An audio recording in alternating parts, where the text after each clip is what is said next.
हाँ जी, good morning everybody.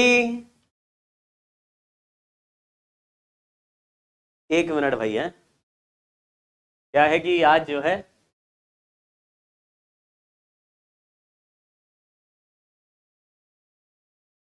हाँ, अब आ गए। सभी को बहुत बहुत नमस्कार, सुप्रभात, गुड मॉर्निंग। थोड़ी लाइट कम लग रही है, बढ़ा देता हूँ रोशनी।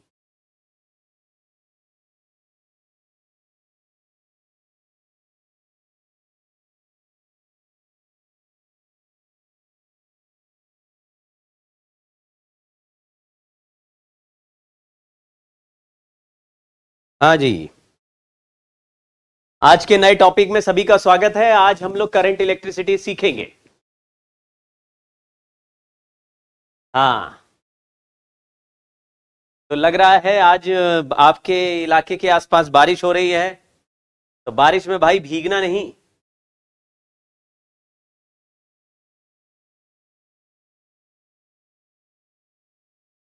कोई भी बारिश में ना भीगे, ना ही इधर उधर घूमे, चुपचाप पढ़ाई करते रहो। अगर आपको वैक्सीनेशन नहीं हो पाया है अभी, तो अभी वैक्सीनेशन करवा लीजिए और वैक्सीनेशन का मजा लीजिए। अगर नहीं हुआ, मुझे लगता है हो गया होगा, हो सकता है लास्ट ईयर ही हो गया हो, लेकिन अगर आप 18 से कम है तो आपका वैक्सीनेशन अब 15 से 18 वालों का हो रहा है, आप करवा लीजिए, आपको अच्छा लगेगा। आज चैट भी दिख रही है आप लोगों को, क्या बात है। तो आज जो है चैट पढ़ेंगे नहीं, आज थोड़ा सा स्टार्ट करेंगे नया चैप्टर। चैप्टर बड़ा आसान है। अगर आप थोड़ा सा, मैंने जो थ्योरी भेजी थी पढ़ के आए थे, तो हम लोग ना मुद्दा अपना रखेंगे जेई और NEET, sorry, JEE mains and advance का। तो आप थोड़ा समझना है ना, हम इधर उधर की बातों में बह नहीं जाएंगे। सर इलेक्ट्रॉन कैसा होता है, सर ये क्या होता है, सर वो क्या होता है। हम लोग सीधा करंट इलेक्ट्रिसिटी की बात करेंगे। ये करंट इलेक्ट्रिसिटी नाम क्या है? करंट तो है rate of flow of charge को, यानी कि इस चैप्टर में चार्ज वायर में फ्लो किया करेगा, उसको तो करंट बोलेंगे। और इलेक्ट्रिसिटी ब्रांच ऑफ फिजिक्स है जो हमारे हाउस होल्ड पर्पस पे काम आती है, यानी कि जो इलेक्ट्रिकल पावर हम कंज्यूम करते हैं, वो हमारा जो हाउस होल्ड पर्पस है या हमारा जो डेली पर्पस है, वो branch of physics which deals with flow of current which solves our purpose to consume electrical power is called electricity. तो इलेक्ट्रिसिटी वो वाला ब्रांच हो गया जो हमारे इलेक्ट्रिकल अप्लायंसेस को चलाने के लिए और जो पर्पस इलेक्ट्रिकल पावर का हमको कंजम्पशन करना है, उसको सिखाने के काम आएगा। हाँ जी, सभी जगह स्कूल बंद हो रहे हैं ऑलमोस्ट, और कोई ऐसे घबराने की बात नहीं है। ये वाला जो स्ट्रेन है ये उतना डेंजरस नहीं है, ऐसा लोग बोलते हैं, लेकिन फिर भी आप कोशिश कीजिए कि आप लोग सिक्योर रहें और इसके चपेट में नहीं आए, क्योंकि हैरेसमेंट तो है ही। अगर आप किसी को होता है तो परेशानी आती है, बाद में इम्यूनिटी भी आ जाती है, अच्छा लगता है, लेकिन शुरुआत में तो परेशानी है ही। तो लेकिन आप ज़्यादा घर से बाहर वैसे भी नहीं निकलते होंगे, तो आप लोग काफ़ी सेफ हैं, टेंशन फ्री। क्लासेस भी आप लोगों की ऑनलाइन ही चल रही हैं, तो और भी टेंशन फ्री।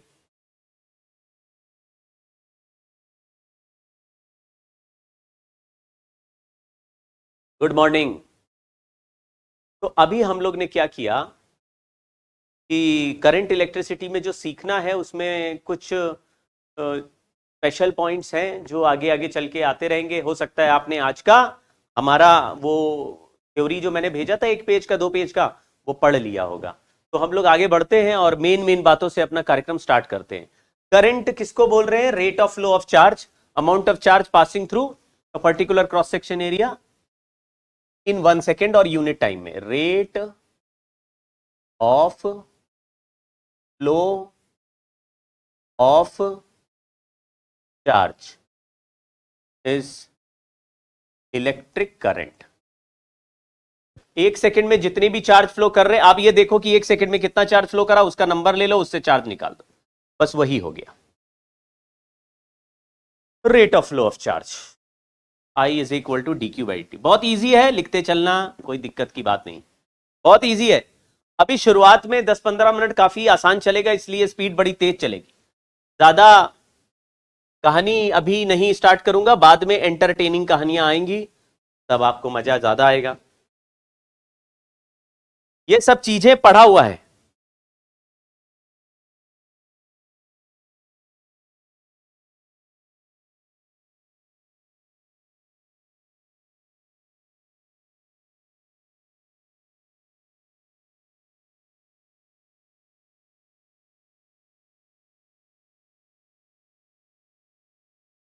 ठीक है,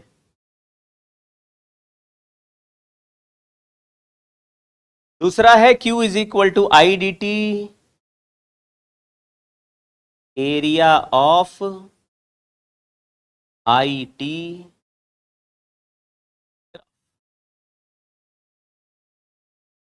स्लोप ऑफ टू टी। ये सब काइनेमेटिक्स में ये सब बातें हमने की हुई हैं, इसको ज्यादा खींचने की जरूरत नहीं है। आगे बढ़ते हैं।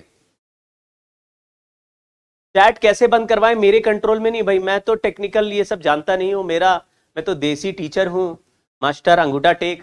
मेरा काम यहाँ बोर्ड पे पढ़ाना है। आज लॉगिन नहीं हो रहा था तो मैंने लॉगिन किया, हो सकता उसमें ही कुछ ऐसा वहां से नोएडा से लॉगिन नहीं हो पा रहा था, तो आज मैंने ही लॉगिन किया है। हो सकता है वहां पे कुछ ऐसा कमांड हो जो चैट को डिसेबल करता हो, लेकिन मैंने जो है वो डिसेबल वाला कोई बटन तो दबाया नहीं, इसलिए चैट दिख रही है। तो आज काम चला लो और चैट अपने उसमें बंद कर लो, आप मत देखो ना चैट क्या हुआ।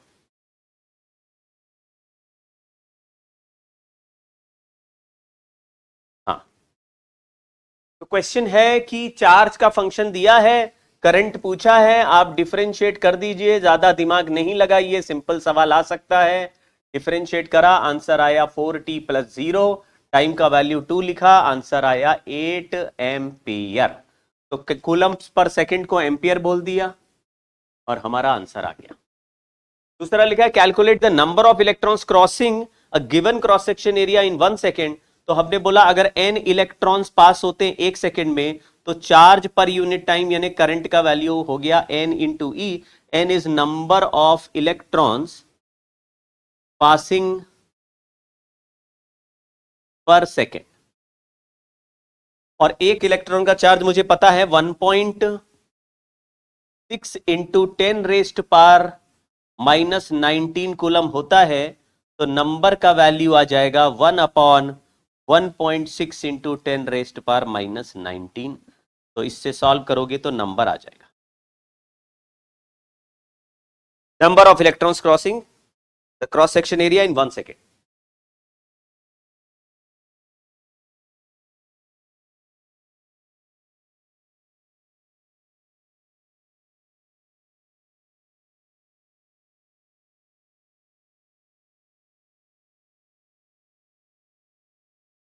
कल टेस्ट है क्या? कल का सिलेबस पूछ रहे हो मुझसे? खुद ही नहीं पूछा किसी ने टेस्ट का सिलेबस। कल का टेस्ट जो है वो आई थिंक कैपेसिटेंस और थर्मोडायनेमिक्स का बनेगा। कैपेसिटेंस और थर्मोडायनेमिक्स का,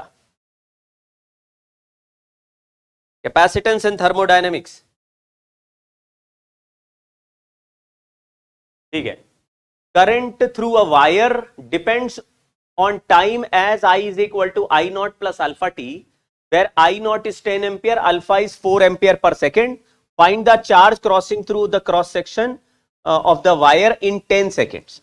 मैंने एक ग्राफ बनाया जिसमें करंट का function, current as a function of time का ये दिया हुआ है। तो ऐसा ग्राफ बन गया। इनिशियल वैल्यू ऑफ करंट 10 है और इसका स्लोप 4 है, अल्फा का वैल्यू 4 है, यानी कि tan थीटा का वैल्यू 4 है। क्वेश्चन ये है कि इसका 10 सेकेंड्स तक कितना चार्ज फ्लो करेगा। चार्ज के लिए हम इधर लिख सकते हैं एरिया ऑफ आईटी ग्राफ, या तो आप ग्राफ बना के एरिया निकाल दो, या फिर आप सिंपल इंटीग्रेशन भी कर सकते हो। आई डी टी से 0 से t इंटीग्रेट करोगे तो आंसर आ जाएगा। तो आपने या तो I nought t plus alpha t d t 0 to 10, ये भी 0 to 10,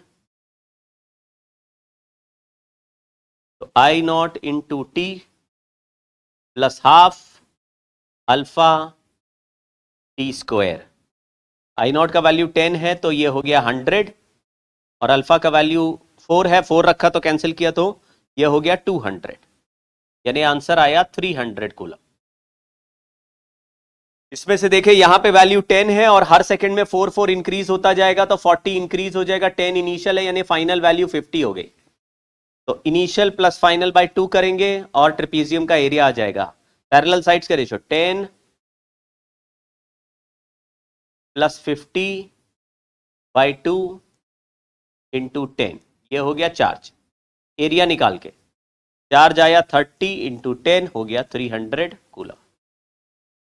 आप कैसे भी कर लीजिए आंसर आ जाएगा।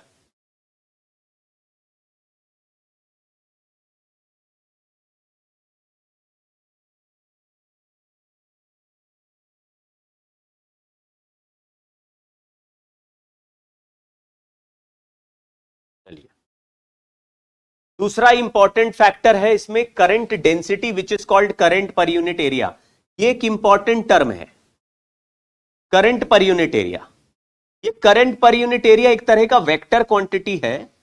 जे को वैसे I बाई ए से कैलकुलेट कर सकते हैं, लेकिन करंट डेंसिटी एक वेक्टर क्वांटिटी है।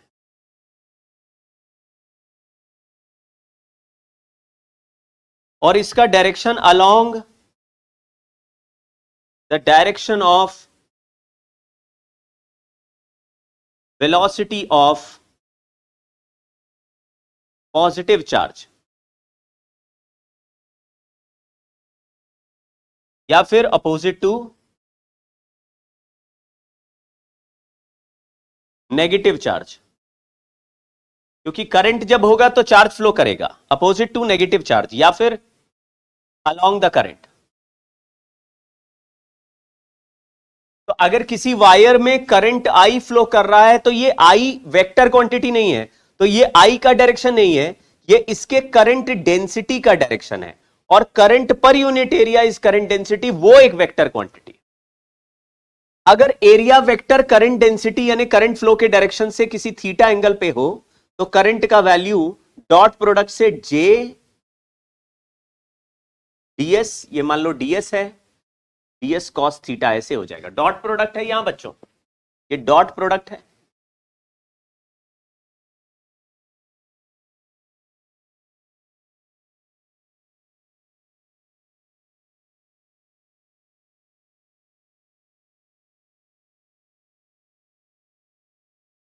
अभी आप रिजल्ट लिखते चलिए, थोड़ी देर तक रिलैक्स रहिए। इस चैप्टर में ज्यादा कलाकारी लगाने की जरूरत नहीं है, बहुत सिंपल सिंपल कॉन्सेप्ट है, उनको समझिए। जैसे जैसे ये थोड़ा सा कॉम्प्लेक्स होता जाएगा तब हम एक्सप्लेनेशन बढ़ा देंगे और स्पीड भी स्लो कर देंगे। अभी पहले हमने लिखा कि करंट और चार्ज में क्या रिलेशन है। करंट को इंटीग्रेट कर दो तो चार्ज फ्लो ना जाता है, चार्ज को डिफरेंशिएट कर दो तो करंट फ्लो ना जाता है। इसी तरह का दो रिलेशन पहले करे। फिर मैंने एक रिलेशन बनाया कि करंट डेंसिटी किसी भी वायर में कैसे निकालेंगे, वो वहां पे current upon cross section area कर दो। लेकिन अगर एरिया टेढ़ा है और करंट डेंसिटी का डायरेक्शन कुछ और है तो डॉट प्रोडक्ट से करंट निकलेगा। ये एक क्वेश्चन है, इसको अभी हम लोग ऐसा फेस वैल्यू पे करते हैं। हालांकि इस सवाल का कोई ज्यादा मीनिंग नहीं है, लेकिन जबरदस्ती बनाया गया सवाल है, ठीक है। इससे बेटर सवाल आगे हम लोग बनाएंगे और डीपीपी में भी आएंगे। तो ध्यान से देखो, यहां लिखा है चूज द करेक्ट ऑल्टरनेटिव।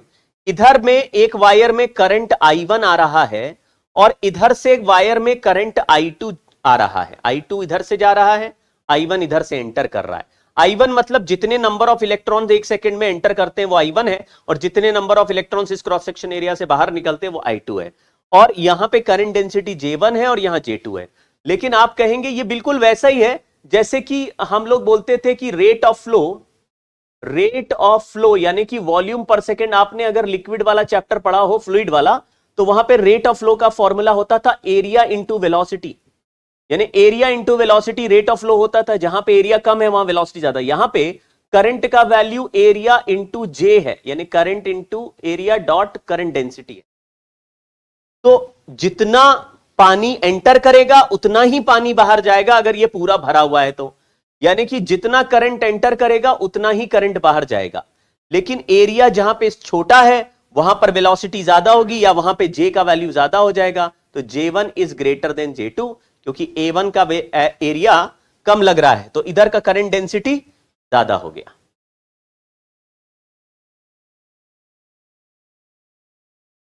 अगर कम नंबर से डिवाइड करोगे तो ये नंबर बड़ा हो जाएगा, और मतलब J1 बड़ा हो जाएगा, J2 छोटा हो जाएगा।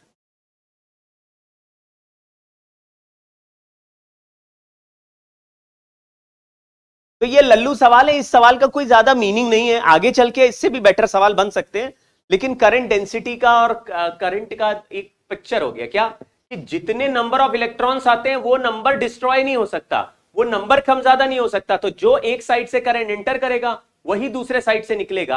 लेकिन यहां पे इलेक्ट्रॉन्स एक दूसरे के नजदीक होंगे क्योंकि वो छोटे क्रॉस सेक्शन एरिया से पास कर रहे हैं, और यहां पे वही सारे इलेक्ट्रॉन्स थोड़ा थोड़ा दूर होंगे। तो आपको लगेगा ये यहां पे डेंसिटी कम है और यहां पे एकदम घचपच होके आ रहे, पास पास चिपके आ रहे हैं, तो यहां डेंसिटी ज्यादा लग रही है। तो करंट डेंसिटी इधर ज्यादा इधर कम है, और इधर ऐसे, ठीक।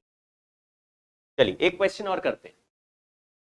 लिखा है current density increases linearly inside a cylinder current carrying wire of radius R with distance small R from the axis of the wire as J is equal to J naught small R by capital R. इसमें small R कोई भी radial distance है और capital R radius है। अगर मैंने एक cylinder के क्रॉस सेक्शन को ऐसा देखा और वहां पे देखा कि आर रेडियस पे यानी किसी भी स्मॉल आर डिस्टेंस पे फ्रॉम सेंटर करंट डेंसिटी का value J is equal to J naught small R by capital R है, यानी ये तो वेरिएबल हो गया। जब वेरिएबल हो गया तो फिर हमको J को एक छोटे क्रॉस सेक्शन एरिया से डॉट प्रोडक्ट लेके इंटीग्रेट करना पड़ेगा 0 टू R, तब जाके टोटल करंट आएगा, क्योंकि हर जगह करंट डेंसिटी अलग है। तो जब ये रेडियस R का फंक्शन है तो एरिया भी रेडियस R पे ही लेना पड़ेगा। अब ये एक सर्कुलर डिस्क जैसा पिक्चर है। इस सर्कुलर डिस्क में हमेशा हम एक पतला सा रिंग बनाते हैं। ये आपको याद होगा, हमने चाहे सेंटर ऑफ मास का चैप्टर हो या मोमेंट ऑफ इनर्शिया कैलकुलेट करने वाला चैप्टर हो, उन सभी चैप्टर में देखा था कि एक डिस्क में एक पतला सा रिंग बनाने से उस रिंग का हर पॉइंट रेडियस एक ही रेडियस स्मॉल आर पे हो जाता था। ऐसे स्मॉल आर रेडियस का है, तो इसका जो छोटा सा एरिया ds बना उसका वैल्यू 2 पाई r dr है। यह भी बच्चों को याद होगा। तो हमने कहा कि current density into 2 pi r dr कर देंगे तो फिर करंट डेंसिटी इंटू एरिया हो गया। ये इस पतले एरिया का करंट आ जाएगा। लेकिन ऐसे ऐसे रिंग्स हम लोग 0 से लेकर कैपिटल R तक बना सकते हैं, तो सारे रिंग्स का करंट ऐड कर देंगे तो टोटल करंट आ जाएगा। अब करंट डेंसिटी का फंक्शन दिया है, उसको यहां रख देते हैं। तो J naught small r by capital R into 2 pi r dr, integration किया 0 टू कैपिटल R, तो R और R स्क्वायर dr का इंटीग्रेशन R क्यूब बाई 3, यानी J nought 2 pi R cube by 3R, और R से R काट दिया तो आ गया J nought 2 pi R square by 3। देखो आप कैसे किया, थोड़ा थोड़ा समझ में आ रहा है क्या? J nought 2 pi R square by 3।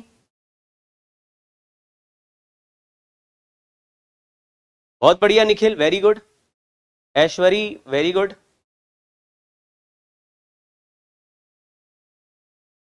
कई बच्चों ने आंसर तुरंत ही सॉल्व करके लिख दिया। तो ये जो हमने अभी J का वैल्यू बताया है, ये सिलेंडर में फ्लो कर रहा है। अगर स्फेरिकल सरफेस एरिया पर फ्लो कर रहा होता, ऐसे रेडियली आउटवर्ड स्फीयर पे फ्लो कर रहा होता करंट डेंसिटी J, तो फिर उसके हिसाब से एरिया हम लोग छोटा वॉल्यूम या छोटा क्रॉस सेक्शन एरिया स्फीयर के लिए अलग बनाते। तो वो अभी हम लोग उस तरह का केसेस देखेंगे तो आपको समझ में आ जाएगा। अब यहां करंट डेंसिटी वेरिएबल है ऐसा क्वेश्चन में दिया हुआ है, तो जैसा भी फंक्शन अगर वेरिएबल दिया है तो 2 पाई r dr से मल्टीप्लाई कर दो। अगर यूनिफॉर्म दिया होता तो पूरे cross section area pi r square से डायरेक्ट मल्टीप्लाई कर देते। r क्यूब बाई 3 से r भी कैंसिल हो गया तो r स्क्वायर में ही आंसर आ जाएगा। ठीक है, थोड़ा ओम्स लॉ पढ़ेंगे अभी। ओम्स लॉ में मामला सिंपल होता है। जैसे हम एक बैटरी लगाएंगे एक रेजिस्टेंस के ऊपर, तो बैटरी क्या करेगा, ऐसे पॉजिटिव चार्ज, ये इलेक्ट्रॉन से, ये जो रेड रेड बल्ब जा रहे हैं, बलून जैसे बॉल्स हैं, ये इलेक्ट्रॉन है। अब ये नेगेटिव टर्मिनल इलेक्ट्रॉन को पुश कर रहा है और ये इलेक्ट्रॉन ट्रैवल करते हुए बल्ब के थ्रू, यानी बल्ब को चमकाते हुए इधर से पॉजिटिव टर्मिनल की तरफ घुसेंगे। कन्वेंशनल करंट को हम इस डायरेक्शन में चलता हुआ मानेंगे। तो कन्वेंशनल करंट को बोलते हैं कि फ्लो ऑफ पॉजिटिव चार्ज। लेकिन मेटालिक वायर में पॉजिटिव चार्ज कभी फ्री होता ही नहीं है, तो वहां इलेक्ट्रॉन्स चल रहे होते हैं। लेकिन इलेक्ट्रॉन के चलने के अपोजिट डायरेक्शन को करंट बोलेंगे। अगर किसी आयनिक सॉल्यूशन में है जिसमें आयंस भरे हुए हैं, तो आयन में पॉजिटिव चार्ज भी होता है और नेगेटिव चार्ज भी होता है। वहां पे अगर ऐसे टर्मिनल्स कनेक्ट कर दूं तो आयंस पॉजिटिव वाले नेगेटिव प्लेट की तरफ, नेगेटिव वाले पॉजिटिव प्लेट की तरफ अट्रैक्ट होंगे। तो वो जब चलेंगे तो पॉजिटिव डायरेक्शन में चलने वाले पॉजिटिव चार्ज जहां चलेगा उसको डायरेक्शन ऑफ करंट बोलेंगे, नेगेटिव चार्ज के करंट को उसके अपोजिट बोलेंगे चलने के। तो हमारा जो करंट का डायरेक्शन है वो कन्वेंशनली वो डायरेक्शन है जहां पे नेगेटिव पॉजिटिव चार्ज चलते हुए दिखता है। ये पॉजिटिव चार्ज जिस डायरेक्शन में जा रहा है वो करंट का डायरेक्शन हो गया। करंट ऐसे चल रहा है, जबकि इलेक्ट्रॉन्स, ये वाले पार्टिकल्स इलेक्ट्रॉन हैं, ये नेगेटिव से पॉजिटिव जाएंगे, करंट पॉजिटिव से नेगेटिव जाएगा। ये सब बातें आपको आइडिया होंगी, बचपन में पढ़ी हुई है। इसलिए आप अगर मान लीजिए पहली बार 12th में आए होते तो इसको थोड़ा ज्यादा एक्सप्लेन करते, लेकिन ये सब बातें पूरी पुरानी सुनी हुई। सर कल कैपेसिटेंस में स्विच वाले क्वेश्चन सॉल्व नहीं हो रहे हैं। बिल्कुल सही कहा, स्विच वाले क्वेश्चन में थोड़ा सा दिक्कत आती है। स्विच वाले क्वेश्चंस को बच्चों एक बार और ट्राई कर लो। नेक्स्ट क्लास के पहला हाफ एन आवर में स्विच वाले क्वेश्चंस को ही रिपीट, मतलब मैं सॉल्व करके दिखाऊंगा। उससे आप सीख जाना, तो फिर अपने स्विच वाले क्वेश्चंस या वही सवालों को एक बार खुद सॉल्व करके देख लेना। हजारों क्वेश्चंस करने की जरूरत नहीं होती है, आपको केवल 4-5 सवाल करने होते हैं अपने आप, और उससे एक लॉजिक बना लेना होता है। कुछ बच्चे हैं कि जो सवाल को रट रहे हैं, रटना नहीं, ठीक है। क्वेश्चंस को रटने से कोई फायदा नहीं, क्योंकि सवाल हमेशा नया बन सकता है, उनके आंसर याद करने का भी कोई फायदा नहीं है। आपको क्या करना है, जो कॉन्सेप्ट बेस्ड सवाल होते हैं, जो जिनमें कोई वैल्यू की इंपॉर्टेंस नहीं होती, वैल्यू बदला जा सकता है। जैसे पिछला सवाल, पिछले सवाल में इस करंट डेंसिटी का फंक्शन क्या दिया है ये इंपॉर्टेंट नहीं है, ये फंक्शन आर स्क्वायर का होता तो भी हमको सॉल्व हो जाता, आर क्यूब का होता तो भी। तो मतलब इस तरह का अगर एक सवाल सॉल्व हो गया है तो फिर हमको इस मेथड पे फोकस करना है कि हमने 2πr dr क्यों मल्टीप्लाई किया। इस पे फोकस नहीं करना कि ये r का फंक्शन है तो r³ 3 आ गया तो आंसर ये आ गया तो हम 3 लिख देंगे नीचे, ऐसा नहीं है। वो तो आंसर अलग अलग आ सकता है डिपेंडिंग अपॉन फंक्शन क्या है। तो आप भी जब ये क्वेश्चंस कर रहे हैं तो आप केवल लॉजिक पकड़ने की कोशिश कीजिए कि ये 4 सवाल हैं, इनके अंदर की आत्मा सेम है कि नहीं। अगर वो सारे क्वेश्चंस की आत्मा अलग अलग है तो सब अलग अलग थोड़ा ध्यान से देखने पड़ेंगे। लेकिन जो स्विच वाले हैं मोस्टली एक ही रूल पे चल रहे हैं, क्या कि स्विच क्लोज करने के पहले का सर्किट सॉल्व कर लो, उससे एक इनिशियल चार्ज आ जाएगा। स्विच क्लोज करने के बाद का सर्किट सॉल्व कर लो, उससे एक फाइनल चार्ज आ जाएगा। दोनों चार्ज का डिफरेंस लोगे तो चार्ज फ्लोन आ जाएगा, दोनों चार्ज का डिफरेंस लोगे तो चार्ज फ्लोन आ जाएगा। फिर भी मुझे कुछ सवाल और एक्स्ट्रा करके दिखाने चाहिए थे जो मैंने नहीं दिखाए। तो नेक्स्ट क्लास का फर्स्ट हाफ एन आवर में या 15 मिनट में मैं 4-5 क्वेश्चंस आपको स्विच वाले क्वेश्चन सॉल्व करके दिखाऊंगा, ठीक है। तो कल के मतलब मंडे के क्लास में हम ऐसा करेंगे, नहीं तो मैं एक आध सवाल फिर क्लास के बाद वीडियो रिकॉर्डिंग करके भी डाल सकता हूं, ठीक है। वो टाइम मिलने की बात है। तो ये हमने कर लिया कि करंट फ्लो हो रहा है इलेक्ट्रॉन के अपोजिट। ओम्स लॉ क्या है उसको देखो। आज मैंने आज क्लास के पहले ओम्स लॉ की थोड़ी थ्योरी भेजी थी। मैं हमेशा ओम्स लॉ का डेरिवेशन डेराइव करके दिखाता हूं, क्योंकि उसके बीच में आने वाले स्टेप्स में जो फॉर्मूले हैं वो भी इंपॉर्टेंट है, उस पर भी सवाल पूछे जाते हैं। अरे यार तुम लोग आपस में बात नहीं करो चैट में, ये क्या हो रहा पारस भाई? खुशी वेयर आर यू फ्रॉम, ये कैसा सवाल हुआ? क्या घर चले जाओगे? इतनी खुशी हो गई तुमको खुशी नाम देख के? ये नाटकबाजी नहीं करो भाई, है आप लोग आपस में चैट मत कीजिए। आपको चैट दिख रही है इग्नोर कर दीजिए, ठीक है। खुशी जवाब नहीं देना, ठीक है। तो हमने क्या कहा कि ये बीच का डेरिवेशन भी, इसके रिजल्ट तो इंपॉर्टेंट है, बीच बीच में भी जो रिजल्ट आएंगे वो भी इंपॉर्टेंट है, ठीक है। हाँ चलो आपस की बातें नहीं करो तुम लोग। हमने यहां पे, अरे बैटरी लगी हुई है, हमने एक बैटरी लगाई है जिसका पोटेंशियल डिफरेंस V है। आप डायग्राम बनाते जाना और आगे जल्दी जल्दी बढ़ते जाना। ये बैटरी पोटेंशियल डिफरेंस V की लगा दी है, यानी इस पॉइंट और इस पॉइंट के बीच में पोटेंशियल डिफरेंस V है। अगर जैसे V का वैल्यू 10 वोल्ट है और यहां का पोटेंशियल मैंने 0 वोल्ट मान लिया, तो इधर का पोटेंशियल 10 वोल्ट हो जाएगा। मतलब ये हायर पोटेंशियल का एंड है और ये लोअर पोटेंशियल का एंड है। इधर प्लस पॉजिटिव लिखा है, इधर नेगेटिव लिखा है। फिर हमने यहां से यहां तक देखा तो एक इलेक्ट्रिक फील्ड जनरेट हो गया, क्योंकि इलेक्ट्रिक फील्ड हायर पोटेंशियल से लोअर पोटेंशियल हो गया। अब आप एक चीज नोट कीजिए, नोट करो, प्यार से बोले नोट करिए, और आराम से बोले तो नोट करो, और थोड़ा और बदतमीजी से बोले तो नोट करो बे कि इस वायर में इलेक्ट्रिक फील्ड जनरेट हो चुका है पोटेंशियल डिफरेंस लगाने से। नोट क्या करना है कि पहली बार electric field inside the conductor zero नहीं है। Electric field inside the conductor is not zero now.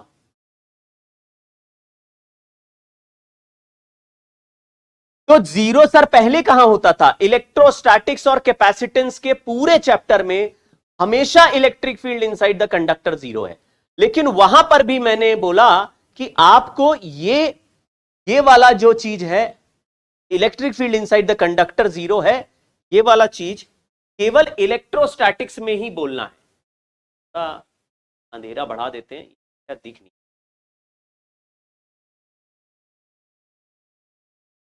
अरे तुम लोग यार फिर आपस में ही बात कर रहे हो।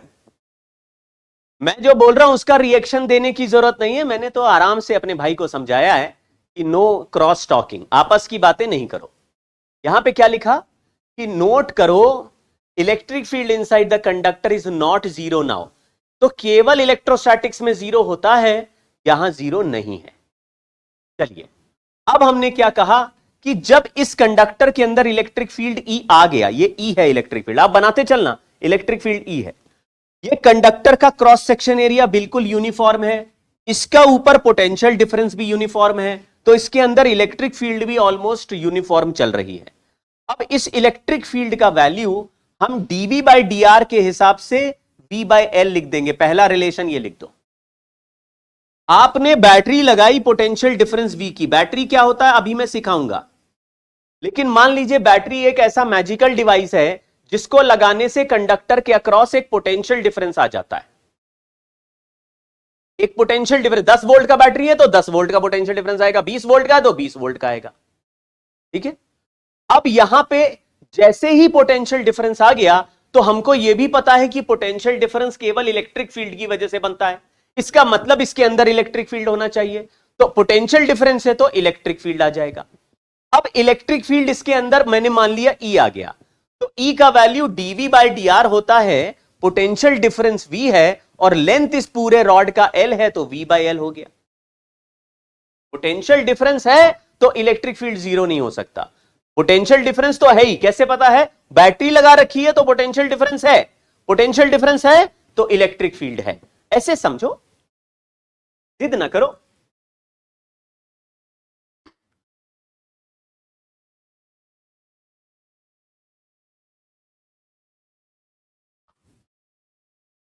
ठीक है, अब आगे बढ़ते हैं फटाफट। फिर मैंने यह देखा कि किसी भी इलेक्ट्रॉन पर force on an electron is E into e. यह हो गया हमारा दूसरा रिलेशन। तीसरा रिलेशन हो गया, अगर फोर्स को मास से डिवाइड कर दें तो यह एक्सेलरेशन ऑफ एन इलेक्ट्रॉन हो जाएगा ई बाई एम। अगर इलेक्ट्रिक फील्ड राइट में है तो इलेक्ट्रॉन्स पर फोर्स लेफ्ट में लगेगा। कुछ लोग ये बात समझ गए होंगे कि इलेक्ट्रॉन एक नेगेटिव चार्ज है, इसके अंदर कुछ फ्री इलेक्ट्रॉन्स है, उस पे फोर्स लेफ्ट में लगेगा। तो किसी भी इलेक्ट्रॉन पर लेफ्ट में फोर्स लगाने के लिए responsible electric field v by L है। अगर वो इलेक्ट्रिक फील्ड E है तो एक्सेलरेशन ऑफ इलेक्ट्रॉन बन जाएगा ई बाई एम।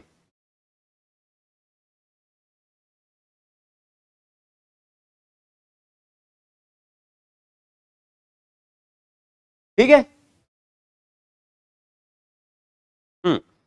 अब ई में अपने आप नेगेटिव साइन छुपा हुआ है, इसलिए मुझसे नेगेटिव साइन की चिंता नहीं करवाओ। ठीक है, मैंने माना कि average time interval between two successive collision is tau. इसका क्या मीनिंग है? जब एक कंडक्टर के अंदर इलेक्ट्रॉन्स होते हैं तो वो इलेक्ट्रॉन रेस्ट पे नहीं होते, वो इलेक्ट्रॉन अपने आप ही एक रैंडम मोशन कर रहे होते, घूम रहे होते सारी दुनिया में। सारी दुनिया मतलब एटम की जो इंटर एटॉमिक स्पेस है वहां पे कंडक्शन बैंड में इलेक्ट्रॉन घूमते रहते, और इलेक्ट्रॉन घूमते घूमते एक दूसरे से टकराते रहते हैं। मतलब इलेक्ट्रॉन इलेक्ट्रॉन से भी टकराता है और इलेक्ट्रॉन एटम से भी टकराता है। तो यहां पे टकराते टकराते एक रैंडम मोशन इलेक्ट्रॉन का हो रहा है। लेकिन अगर आप कहें कि इस पे अगर बैटरी नहीं लगाई जाती तो इलेक्ट्रॉन के रैंडम मोशन की वजह से उसका नेट एवरेज वेलोसिटी 0 ही रहता, मतलब एक इलेक्ट्रॉन इधर उधर टकरा के वापस वहीं लौट आएगा जहां से चला था। कहने का मतलब यह है जैसे कि कंटेनर के अंदर गैस भरते हैं तो कुछ मॉलिक्यूल लेफ्ट में भाग रहे होते हैं, कुछ राइट में भाग रहे होते हैं, कुछ ऊपर कुछ नीचे, लेकिन आप एवरेज वेलोसिटी बोलते हैं तो 0 होता है, क्योंकि जितना गैस के मॉलिक्यूल राइट में जा रहे होंगे उतना लेफ्ट में जा रहे होंगे, तभी तो गैस की डेंसिटी पूरे कंटेनर में एक जैसी दिखती है। यहां पर भी वही हो रहा है कि इलेक्ट्रॉन इधर उधर टकरा रहा, उसका कोई एवरेज वेलोसिटी नहीं था, लेकिन दो टक्कर के बीच में एक टाइम इंटरवल था, इसको टाउ बोला है। इस टाउ को रिलैक्सेशन टाइम कहते हैं, इस टाउ को रिलैक्सेशन टाइम कहते हैं, रिलैक्सेशन टाइम। और इस रिलैक्सेशन टाइम में जो इलेक्ट्रॉन एक्स्ट्रा वेलोसिटी गेन करता है उसको ही मैंने ड्रिफ्ट वेलोसिटी बोल दिया। हालांकि ये जो ड्रिफ्ट वेलोसिटी का रिजल्ट है ये हर चैप्टर में, मतलब हर बुक में अलग होता है। जैसे अगर आप एचसी वर्मा देखेंगे तो यहां पे 1/2 ए टाउ लिखा होगा, 1/2 का फैक्टर होगा, और आप एनसीईआरटी देखेंगे तो 1/2 का फैक्टर नहीं होगा। जब दो लोगों में लड़ाई होती है और दोनों अलग रिजल्ट देते हैं तो हम एनसीईआरटी वाला रिजल्ट मानते हैं, एनसीईआरटी वाला रिजल्ट ही हमारे मोस्ट ऑफ द एग्जाम्स में हमको पार लगा देगा। इसलिए कभी कंफ्यूजन हो कि वहां पे मैंने 1/2 क्यों नहीं लिखा, मुझे पर्सनली 1/2 ज्यादा अच्छा लगता है, क्योंकि एनसीईआरटी ने नहीं लिखा, इसलिए मैंने समझ गया 1/2 का फैक्टर इस टाउ में ही घुसा के गायब कर दिया इन्होंने, क्योंकि यहां लिखा है एवरेज टाइम इंटरवल, तो वो जो 1/2 का फैक्टर है वो टाइम इंटरवल को एवरेज बनाने में गायब हो गया है, एवरेज टाइम इंटरवल हो गया। तो अगर कोई पार्टिकल जिसका रैंडम एवरेज वेलोसिटी 0 हो उसको एवरेज टाइम तक एक्सेलरेट किया जाए तो उसका वेलोसिटी बढ़ के जितना हो जाएगा एक्स्ट्रा हो जाएगा। इलेक्ट्रॉन के पास अब दो वेलोसिटी हो गए, एक उसका थर्मल वेलोसिटी है जिसका एवरेज 0 है, और एक उसका इलेक्ट्रिक फील्ड की वजह से वेलोसिटी है। अब सोचो एक इलेक्ट्रॉन अगर इधर उधर रैंडम मोशन करके नेट वेलोसिटी 0 से चल रहा है, मतलब ऐसे रैंडम मोशन कर रहा है और यहीं का यहीं है, तुम 10 मिनट भी बाद भी आओगे तो यहीं का यहीं उछल रहा होगा, यहीं का यहीं घूम रहा होगा, या ऐसे ऐसे ऐसे, ऐसे हिल रहा है इलेक्ट्रॉन, दूसरा इलेक्ट्रॉन यहां हिल रहा है तो यहीं हिले जा रहा है, ऐसे ऐसे चले जा रहा है बस। तो आप कह रहे इलेक्ट्रॉन तो चल रहा है लेकिन उसका एवरेज वेलोसिटी 0, उससे करंट नहीं बन रही। फिर यहां पे आंधी चलने लगी, मतलब यहां पे बहुत तेज हवा चला दी, तो जो रैंडम मोशन करता हुआ इलेक्ट्रॉन था वो आंधी की वजह से थोड़ा सा ऐसा लेफ्ट में खिसकता हुआ दिखाई देगा, तो आप कहेंगे यार सारे इलेक्ट्रॉन लेफ्ट में खिसके जा रहे हैं, ऐसा लग रहा है उधर से हवा चल रही बहुत कस के। तो जब ये सारे इलेक्ट्रॉन लेफ्ट में खिसकते जाएंगे तो आपको इफेक्टिव करंट राइट में बनता हुआ दिखाई देगा, क्योंकि इलेक्ट्रॉन जिधर चलता है उसके अपोजिट करंट। तो सारे इलेक्ट्रॉन जिस स्पीड से आगे बढ़ रहे होंगे उसमें रैंडम वेलोसिटी का एवरेज वैल्यू 0 है।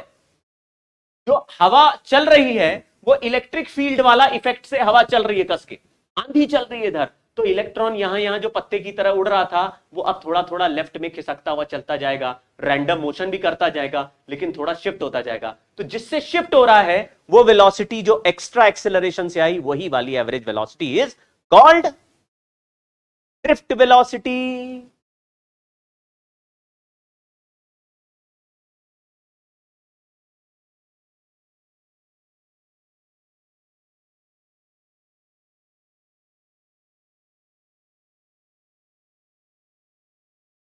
हाँ, तो रिलैक्सेशन टाइम कहां से आता है वो भी अभी बता दूंगा मैं, लेकिन यहां पे वीडी को एक एवरेज वेलोसिटी बोल दिया, उसको ड्रिफ्ट वेलोसिटी। हम ड्रिफ्ट वेलोसिटी का डेरिवेशन नहीं कर रहे, उसको डायरेक्ट ए इंटू टाउ लिख के आगे बढ़ते हैं, ठीक है। तो देखिए अब हमको यह समझ में आ गया कि इलेक्ट्रिक फील्ड V/L था, फोर्स EV/L था, EV था, और ये हो गया। ड्रिफ्ट वेलोसिटी का आंसर ए इंटू टाउ है, और एक ही जगह हमने लिख दिया EE/m इंटू टाउ हो गया। ये एक जबरदस्त रिजल्ट आ गया जिसको आप याद कर लीजिए, drift velocities EE/m into tau. ये टाउ को मैं यहां पे लिख देता हूं,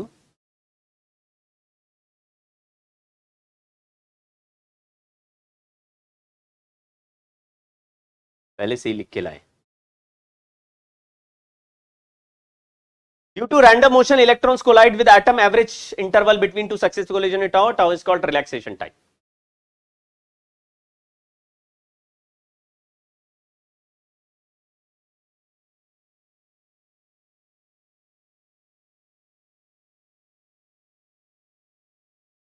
Relaxation time is equal to mean free path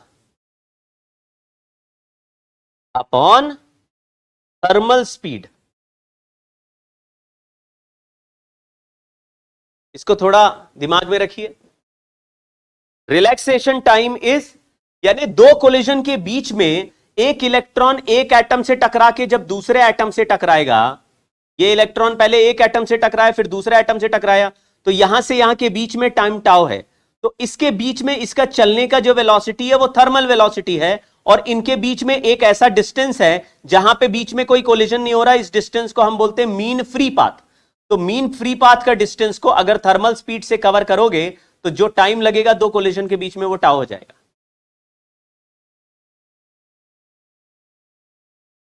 note कर लो भाई।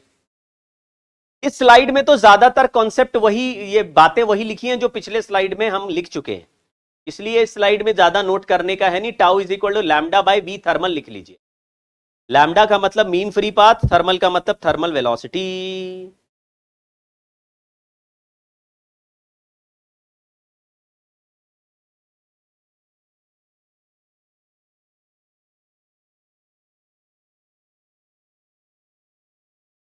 हाँ, ए वो एक्सेलरेशन है जो इलेक्ट्रिक फील्ड की वजह से जनरेट हुआ। इलेक्ट्रिक फील्ड वो इलेक्ट्रिक फील्ड है जो बैटरी लगाने से जनरेट हुआ है। बी के सबस्क्रिप्ट में थर्मल, थर्मल टीएच, टीएच लिख दिया है, गंदी हैंड राइटिंग है, आप काम चला लेना, टी और फिर एच।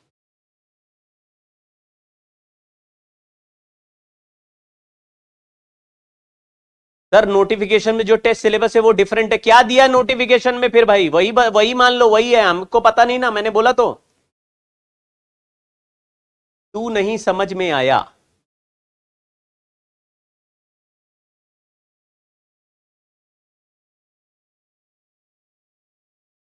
चलिए आगे बढ़ते हैं। अभी अभी थोड़ी देर पहले मैंने लिखा था जैसे कि फ्लूइड में होता है कि एक ट्यूब में जितना पानी आए उतना पानी जाए, इसको बोलते हैं इक्वेशन ऑफ कॉन्टिन्यूटी। यहां से पानी के आने के वॉल्यूम को बोलते हैं A1V1 और यहां से बोलते हैं A2V2। बिल्कुल ऐसे ही समझ लो कि अगर यहां से कुछ चार्ज एंटर कर रहा है और कुछ चार्ज बाहर आ रहा है तो उसमें रेट ऑफ फ्लो को एरिया इंटू वेलोसिटी ही बोलेंगे। अगर rate of flow of charge बोले तो N into E into A into VD है, where N is number of electrons per unit volume. अब आप समझो, ये जो A इंटू V होता है ये वॉल्यूम पर सेकेंड होता है, वॉल्यूम पर सेकेंड। अगर इसको N से मल्टीप्लाई कर दूं तो ये नंबर ऑफ इलेक्ट्रॉन्स पर सेकेंड हो गया। तो N क्या है? N है number of electrons per unit volume, पर यूनिट वॉल्यूम।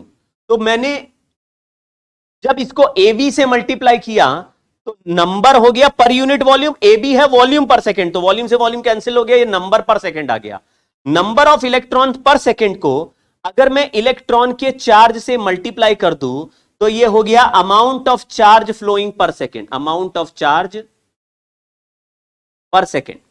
और amount of charge per second जितना फ्लो होता है उसी को करंट कहते हैं। तो करंट का फंक्शन आ गया NEA/VD। ये हमारा फाइनल फॉर्मूला हुआ। अब इसमें ड्रिफ्ट वेलोसिटी का फॉर्मूला रख रहे हैं, NEA A into tau, EE/m into tau. तो करंट का फंक्शन आ गया NE²/m into tau into E। A भी है, एरिया से डिवाइड कर दे तो J is equal to NE² टाउ/m इंटू E। ये जो हमारा रिजल्ट बना इसमें J एक वेक्टर क्वांटिटी है और E भी एक वेक्टर क्वांटिटी है। इस रिजल्ट में मुझे ऐसा लग रहा है कि करंट डेंसिटी और इलेक्ट्रिक फील्ड आपस में डायरेक्टली प्रोपोर्शनल है। मतलब जितना ज्यादा इलेक्ट्रिक फील्ड जनरेट होगा वायर में उतना current per unit area generate होगा। N क्या है? Number of electrons per unit volume, ये फिक्स होता है मेटल के लिए। E इलेक्ट्रॉन का चार्ज है, ये फिक्स है। रिलैक्सेशन टाइम कंडक्टर की प्रॉपर्टी होगा, उसके बीच में कितना गैप है और थर्मल वेलोसिटी पे डिपेंड करेगा। मास ऑफ इलेक्ट्रॉन भी कांस्टेंट है। तो हम बाहर से केवल बैटरी लगा रहे, बैटरी से इलेक्ट्रिक फील्ड बन रहा है, उसकी वजह से करंट डेंसिटी, बाकी सब वायर पे डिपेंडेंट कांस्टेंट है, और ई और एम तो इलेक्ट्रॉन का चार्ज और मास है, वो तो वैसे भी नहीं बदलने वाला। तो यहां पे ये वाला जो टर्म है ये मटेरियल डिपेंडेंट कांस्टेंट हो गया। मैं इसके इस पूरे नंबर को एक नए नाम से लिख दूंगा और उसको लिख दूंगा कंडक्टिविटी यानी सिग्मा।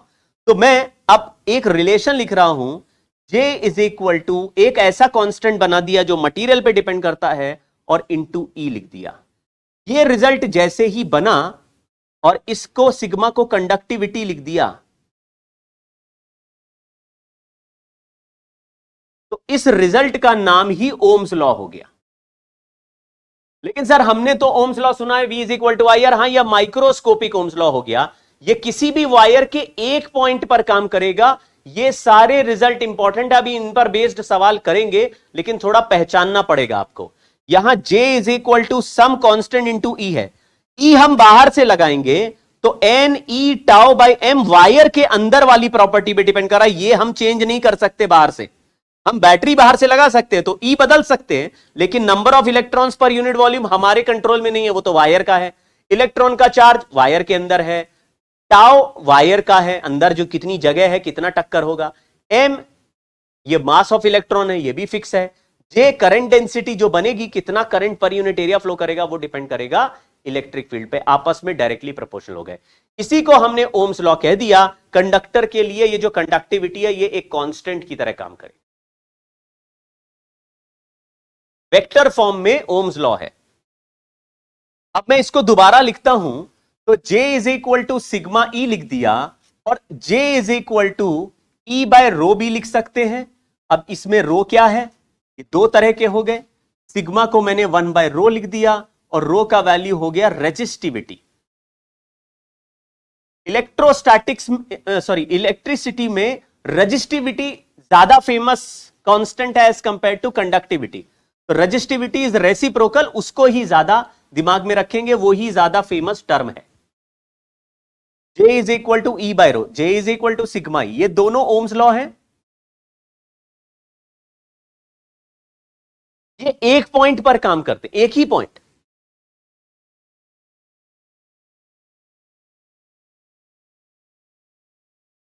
तो रो का वैल्यू हो गया m upon N E square tau.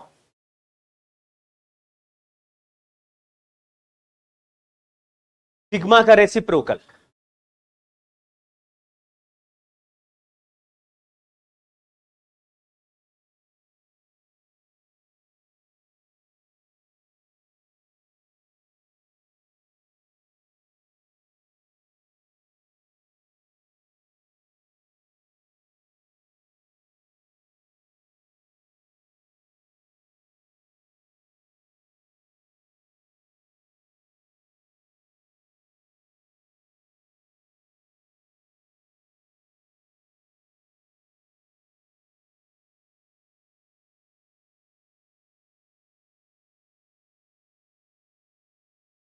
आप लोग आपस में बातें मत कीजिए, और जो हैंड रिटन नोट्स मांग रहा है वो क्या शोले का ठाकुर है क्या है?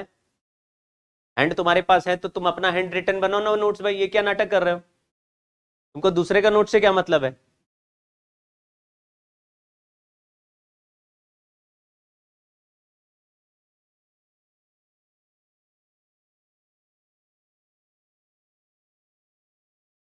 चलिए, ड्रिफ्ट वेलोसिटी, दो तीन इंपॉर्टेंट फैक्टर है, उनको थोड़ा पकड़ लेते हैं। Drift velocity Vd is equal to A into tau, पहले से ही लिखा हुआ था।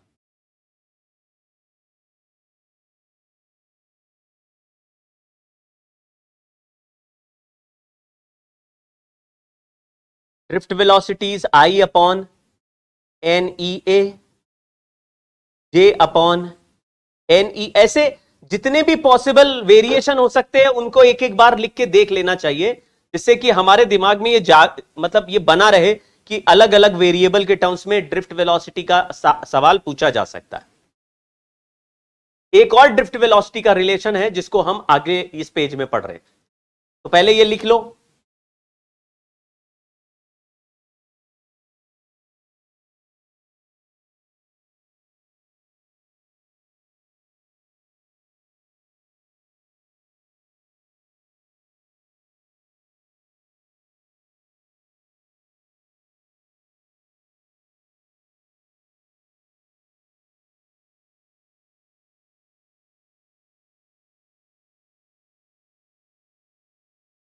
चलिए, मोबिलिटी एक अलग टर्म है, ये भी एक इंपॉर्टेंट टर्म है, कभी कभी इसका सवाल भी पूछा जाता है। सेमीकंडक्टर वाले चैप्टर में भी इसका जिक्र उठता है। मोबिलिटी ऑफ आयंस के हिसाब से यहां पर भी और सेमीकंडक्टर वाले चैप्टर में भी इंपॉर्टेंट एक सवाल बनता है जो कि पूछा जाता है, तो वहां तो पढ़ेंगे ही, सेमीकंडक्टर में भी important. Mobility drift velocity upon electric field को कहते हैं। Drift velocity per unit electric field is mobility. Drift velocity upon electric field कर दें तो जो बनेगा वो मोबिलिटी हो जाएगा।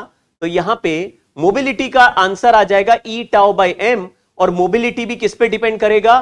कंडक्टर की प्रॉपर्टी हो गया, यानी कि मोबिलिटी डिपेंड्स ऑन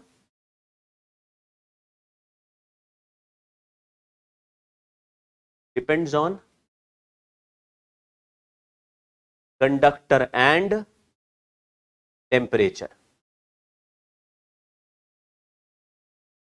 दूसरा टर्म हमने रजिस्टिविटी का लिखा।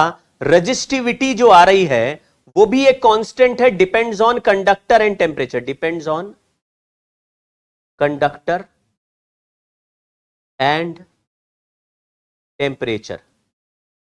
अब यहां पे टेम्परेचर कैसे डिपेंड कर रहा है? ये जो टाउ है ये रिलैक्सेशन टाइम थर्मल स्पीड पे डिपेंड कर रहा है, तो इसको हम बता दे रहे हैं।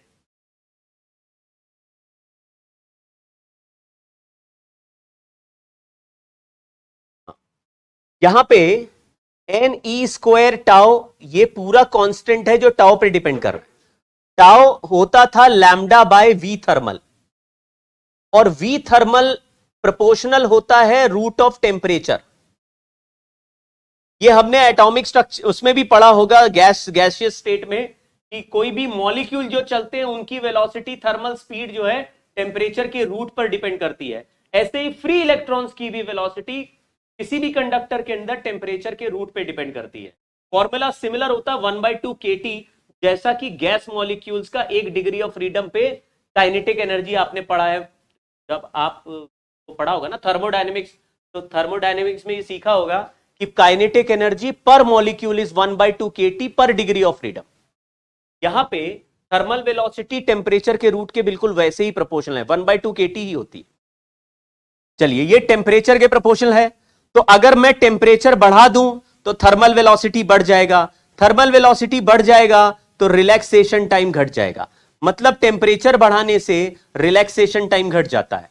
अगर टेम्परेचर बढ़ा दें और रिलैक्सेशन टाइम घट जाए तो रजिस्टिविटी बढ़ जाएगा। इसका मतलब है कंडक्टर में रजिस्टिविटी टेम्परेचर के प्रोपोर्शनल होती होगी।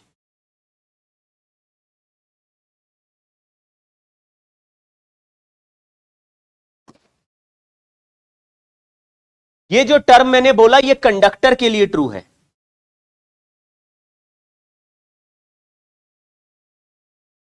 रजिस्टिविटी का एक दो रिजल्ट और लिख लेते हैं। जैसे यहां पे ई टाउ बाय एम को हम मोबिलिटी लिख सकते, तो ई टाउ बाय एम को मोबिलिटी लिख के यहां पे चिपका देता हूं, तो resistivity can be m upon n into mobility into ई।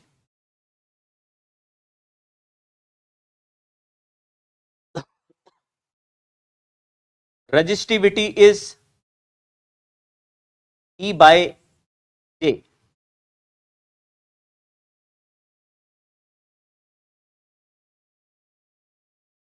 देखो, ई बाय जे।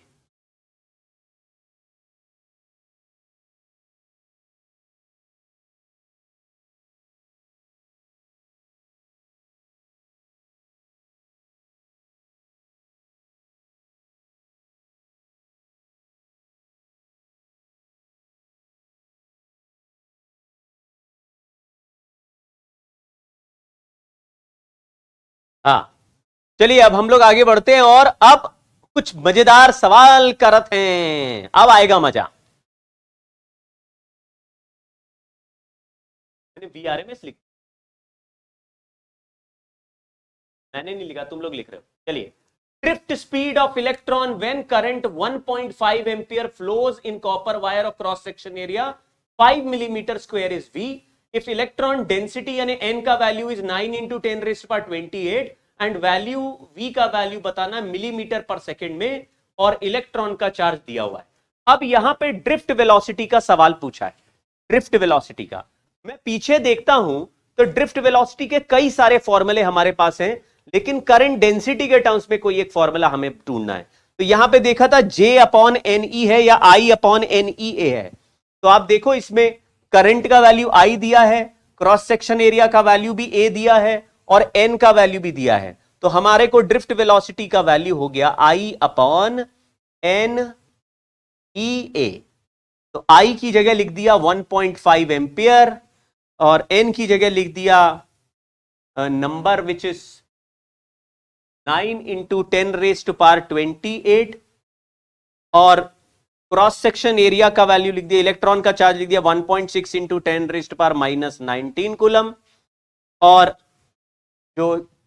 ये जो एरिया है वो 5 मिलीमीटर स्क्वायर है, 5 × 10⁻6। इसको थोड़ा सॉल्व करते हैं, क्योंकि यहां पे सारे नंबर केवल डेसिमल पॉइंट से अलग अलग आ रहे हैं, तो हमें पावर सही से पकड़नी है तो आंसर आ जाएगा। और इसमें हाँ, आंसर मिलीमीटर पर सेकंड में है, तो 10 का पावर 3 और मल्टीप्लाई कर देता हूं, क्योंकि सब कुछ ऐसा ही यूनिट में लेते हैं, तो मीटर पर सेकंड में आंसर आना चाहिए था, तो उसको मिलीमीटर बनाने के लिए 10⁻³ और कर दिया। ये 28 है, 19 है, कैंसिल करेंगे तो 9 हो जाएगा, 9 से 6 हटाएंगे तो 3 रह जाएगा, 3 से 3 हट जाएगा, यानी पावर सारे कट गए। बोलो भाई।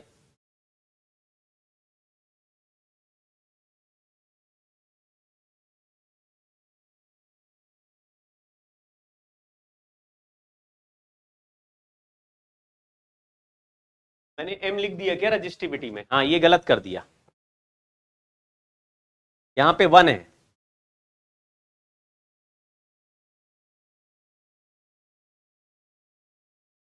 यहां पे E/m को ही E/m को ही रजिस्टिविटी कह रहे हैं, तो मोबिलिटी कह रहे हैं, तो मोबिलिटी नीचे आ गई, तो Ne बस एक्स्ट्रा बचेगा, Ne एक्स्ट्रा बचेगा,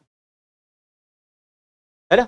तो मोबिलिटी को ऐसे N × E × रो ऐसा फॉर्मूला भी बन सकता है, N × E × रो मोबिलिटी।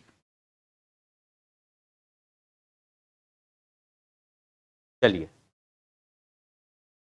जो एरिया क्रॉस सेक्शन एरिया था वो मिलीमीटर स्क्वायर में था, उसको मीटर स्क्वायर में कन्वर्ट करा तो 10⁻6 आ गया रजनीकांत जी। चलिए आगे बढ़ते हैं। लिखा in a conductor if number of conduction electrons per unit volume, थोड़ा सा अब बढ़ा लेते हैं अपना हाइट।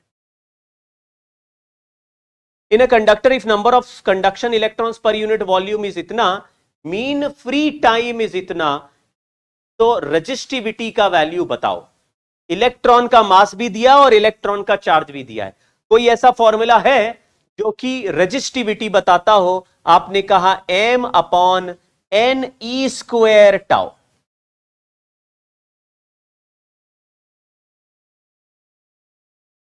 m/NE²τ जरा सॉल्व करके देखो, जरा वैल्यू लगा लगा के देखो, क्योंकि केवल पावर निकालनी है इसलिए क्वेश्चन ज्यादा डिफिकल्ट नहीं है। केवल पावर निकालनी है तो सवाल आसान है।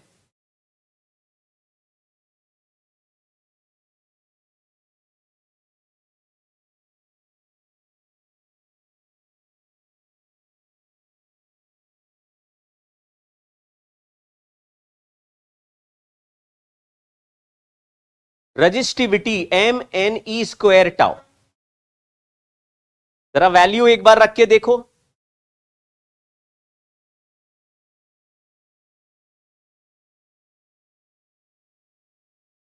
हरीश कुमार कह रहे हैं हमको भी क्वेश्चन करने दो। नेक्स्ट सवाल हरीश कुमार जी आप ही करिएगा।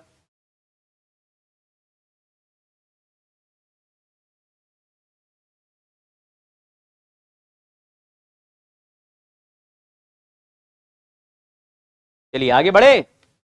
चलो इसको कैलकुलेटर से कर लेना तुम लोग यार, टाइम बहुत लगाओगे। बिल्कुल सही, डी आंसर है, वो लिखा हुआ है। अगला सवाल, जरा फॉर्मूला लिख के देखो, फॉर्मूला लिखना है।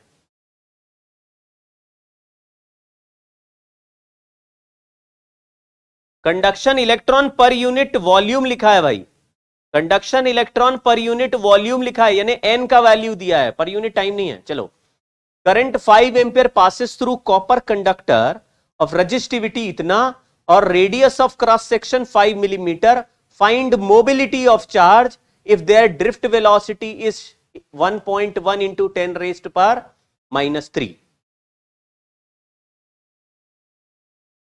रजिस्टिविटी दिया है, क्रॉस सेक्शन एरिया दिया है, ड्रिफ्ट वेलोसिटी दिया है और मोबिलिटी निकालनी है. जरा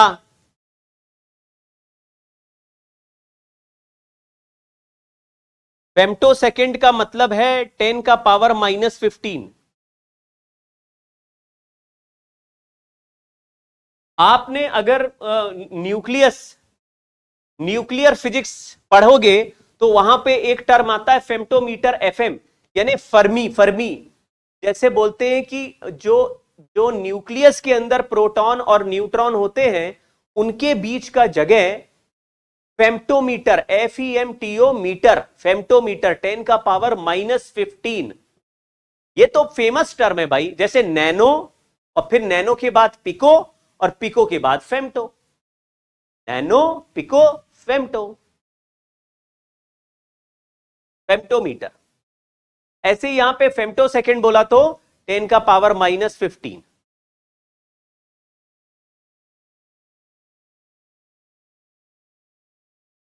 ठीक है, चलिए ये सवाल करते हैं. नहीं ये वाला नहीं, ये वाला 5 एम्पियर करंट. देखो जेई का सवाल है. 5 एम्पियर करंट दिया है, डेंसिटी दिया, एरिया भी दिया, यानी कि जे आ जाएगा. मोबिलिटी पूछा है, ड्रिफ्ट वेलोसिटी दिया है और रजिस्टिविटी भी दिया है. तो आप देखो ड्रिफ्ट वेलोसिटी के हमारे पास जो फॉर्मूले थे वो J अपॉन NE हो सकता है, current density upon number into.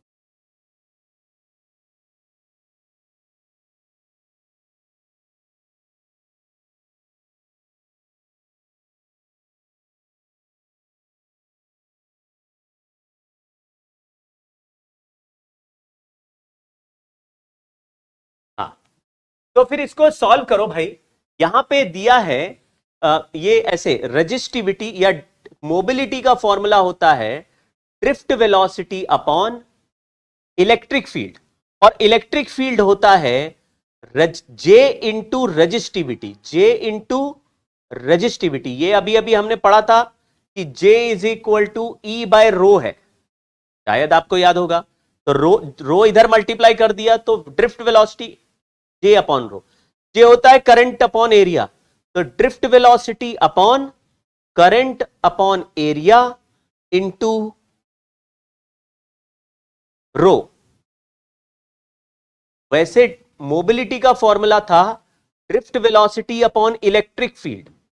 Electric field को लिख दिया J इंटू रो, J को लिख दिया I अपॉन A. अब इसमें वैल्यू रख रहे 1.1 इंटू 10 का पावर -3. ये तो हुआ ड्रिफ्ट वेलोसिटी की वैल्यू. एरिया है, क्रॉस सेक्शन एरिया का रेडियस दिया 5 मिलीमीटर, तो 25 इंटू 10 का पावर -6 पाई R स्क्वायर कर दिया.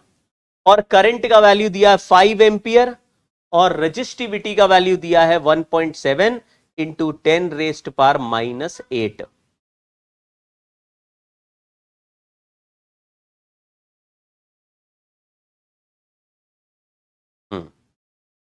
ऐसा भाई हो गया.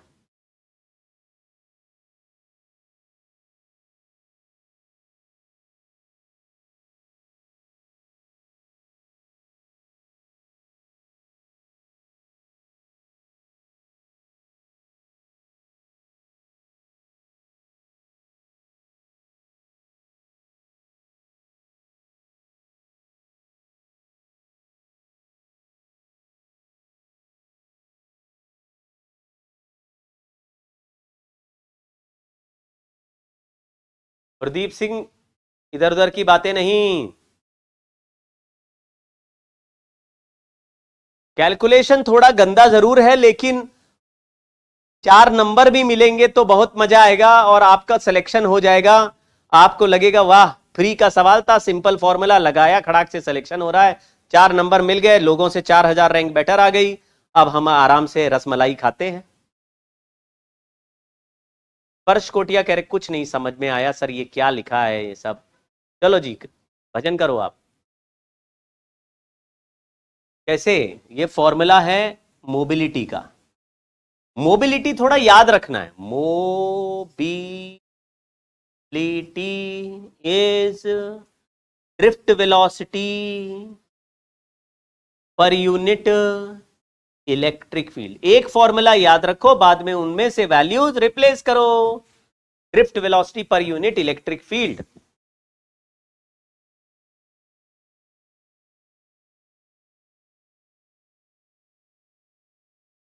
एक सवाल और, ये 10 रेज़ पर, ये 2015 का है, यानी नंबर सारे सेम है, केवल पावर पकड़नी है। 5 volt potential difference is applied across the wire of length 0.1। Potential difference wire के लेंथ 0.1 पे लगाया तो इलेक्ट्रिक फील्ड आया 5/0.1 यानी 50 आ गया वोल्ट पर मीटर।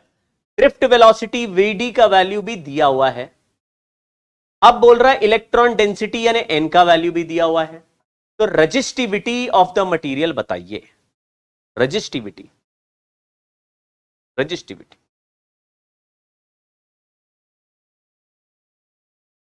तो हमने बोला रजिस्टिविटी का फॉर्मूला E/J हो सकता है।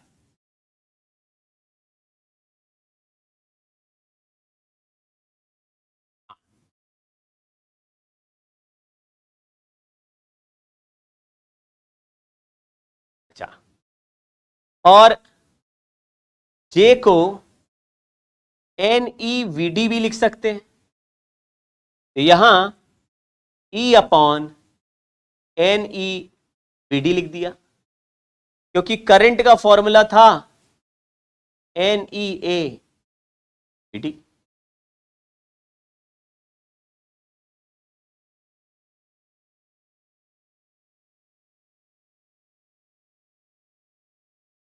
इस फॉर्मूले में वैल्यू डालेंगे तो आंसर आ जाएगा। थोड़ा 2-4 प्रैक्टिस करके देख लो, क्वेश्चन सॉल्व हो जाएंगे भाई।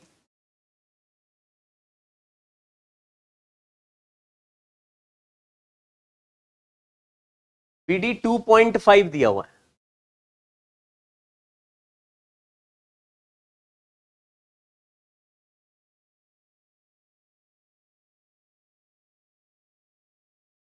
रजिस्टिविटी हो गया 50/n which is 2.5 into 10 raised power -4। Electron का चार्ज 1.6 into 10 raised power -19 और ड्रिफ्ट वेलोसिटी का वैल्यू है, अच्छा ड्रिफ्ट का ही तो लिखा, और इलेक्ट्रॉन का नंबर है 8 into 10 का पावर 28।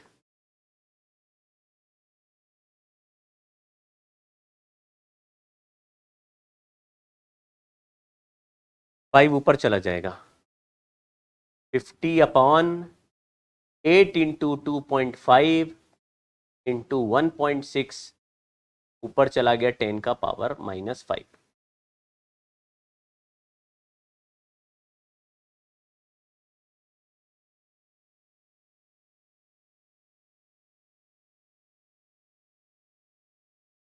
तो आप 50 नीचे जो नंबर दिख रहा है वो 3.2 के आसपास का दिख रहा है, मतलब 32 के आसपास का। नीचे जो नंबर है वो 30 के आसपास का, 30 है नीचे। जो 8 into 2.5 होता है 20, और 20 को 1.6 से मल्टीप्लाई करो तो हो जाएगा 32। तो नीचे 32 है, ऊपर 50 है। अगर 50/32 करेंगे तो ऑलमोस्ट 1.6 का टर्म बन जाएगा, लेकिन पावर -5 ही रहेगा। आंसर सी है भैया, थोड़ा ध्यान दो। पावर -5 ही रहेगा, थोड़ा ध्यान दो भाई। अभी थोड़ा फॉर्मूला बेस्ड है, आज कुछ ज्यादा समझाने वाला नहीं है, इसलिए बार बार मुझे मत बोलो लो लग रहे हो यार। अभी मजेदार कॉन्सेप्ट आएंगे तो मेरी एनर्जी बढ़ जाएगी। अभी फॉर्मूला बेस्ड है, मैं ज्यादा कुछ नहीं कर सकता, फॉर्मूले याद करने हैं आपको, इसलिए आज थोड़ी लिस्ट बना लेना है ना। लेकिन 4-5 फॉर्मूले मैंने लिखा दिए हैं, अगर उन्हीं को आप बार बार पढ़ोगे तो उसमें इधर उधर के रिप्लेसमेंट से काम चल जाता है। जैसे ड्रिफ्ट वेलोसिटी का, मोबिलिटी का ये फॉर्मूला याद रखो, रजिस्टिविटी का ये फॉर्मूला याद रखो, ड्रिफ्ट वेलोसिटी का ये फॉर्मूला याद रखो, और ये करंट का ड्रिफ्ट वेलोसिटी के टर्म्स में। तो ये 4 फॉर्मूले याद करके जाओ और उसी को इधर उधर घुसाते रहो, और Ohm's law J is equal to sigma e या J is equal to E by rho, तुम्हारे पास 2 फॉर्मूले और हैं, उससे आंसर आ जाएगा। चलिए पढ़ते हैं, ठीक है। Steady current flows in a metallic conductor of non uniform cross section, the quantities constant along the length of conductor is are. अगर एक ऐसा कंडक्टर है जिसका मान लीजिए क्रॉस सेक्शन एरिया कांस्टेंट नहीं है, ऐसे अलग अलग जगह पे अलग अलग है, यहां पे क्रॉस सेक्शन एरिया A1 है, यहां A2 है, यहां से करंट I1 एंटर किया और यहां से I2 निकला, यहां पे ड्रिफ्ट वेलोसिटी V1 था, यहां पे V2 है, यहां पे करंट डेंसिटी J1 था, यहां पे करंट डेंसिटी J2 है, यहां पे इलेक्ट्रिक फील्ड E1 था, यहां पे इलेक्ट्रिक फील्ड E2 है। अगर मैं कहूं कि A1 is greater than A2, तो क्या क्या रिजल्ट दिख सकते हो आप? कहोगे क्योंकि current charge phloem per unit time, amount of number of charge particle है, तो करंट जो है कभी भी चेंज नहीं होता, क्योंकि चार्ज पार्टिकल रास्ते में खर्च नहीं हो सकते। ऐसे नहीं है कि उधर से 100 इलेक्ट्रॉन चले, बीच में 10 गायब हो गए, वो चलेंगे। कुछ ऐसा जैसे कि एक सड़क पे जितने लोग एंटर कर रहे हैं, दूसरे साइड से भी उतने ही लोग बाहर निकलेंगे, बीच में कोई खत्म थोड़ी ना हो जाएंगी जनता, आगे आगे चल रहा है। फिर बाद में हमने देखा क्योंकि जिधर का एरिया ज्यादा है वहां पे J ज्यादा होगा, तो J greater than, sorry, area ज्यादा से डिवाइड करेंगे तो करंट डेंसिटी कम हो जाएगी। तो आपने दूसरा रिजल्ट लिखा, करंट डेंसिटी आगे वाला यानी J2 वाला करंट डेंसिटी ज्यादा है, पास पास है, यहां दूर दूर है, तो डेंसिटी पहले कम है बाद में ज्यादा है। बाद में बोला कि J प्रोपोर्शनल टू E होता है, तो J प्रोपोर्शनल टू E से E1 का वैल्यू कम हो जाएगा और E2 का वैल्यू ज्यादा हो जाएगा। Drift velocity proportional to electric field होता है, इसका मतलब है ड्रिफ्ट वेलोसिटी V1 कम हो जाएगा और ड्रिफ्ट वेलोसिटी V2 ज्यादा हो जाएगा। ड्रिफ्ट वेलोसिटी को तुम A1 V1 equal to A2 V2 से भी बोल सकते हो कि यहां पे एरिया ज्यादा है तो वेलोसिटी कम, यहां एरिया कम है तो वेलोसिटी ज्यादा। ड्रिफ्ट वेलोसिटी को A1 V1 equal to A2 V2 से भी काम कर सकते हैं।